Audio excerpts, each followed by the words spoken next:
Eng arzonida, eng arzon narxda arzonchi elektromobil xohlaganlar uchun Link Tower K1 elektromobili 2018-yilda ishlab chiqarilgan, 2021-yil O'zbekistonga yangi kirib kelgan, 21-yildan haydalgan mashina ekan. Mashinaning kraskalari top-toza ekan, 450 km zapasxod ko'rsatgan. Hozirgi ob-havoda bemalol 400 yurib beryapti, deyaptilar. Probegi 48 ming km bo'libdi. Xo'p, panoramalari ham bor, beskilcho'y do'stliklari bor. Salonlarning holati ham yaxshi turibdi, ko'zinli salon ekan. Pultlari mana panoramalar ko'rishingiz mumkin. Elektromobilni arzonini xohlaganlar uchun zo'r variant. Multirulli 48 ming yurgan.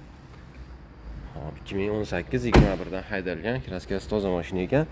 Mana bu joyida kraska bor ekan-u demoqchi edim, ko'rib, mana shu joy plasmassa ekan.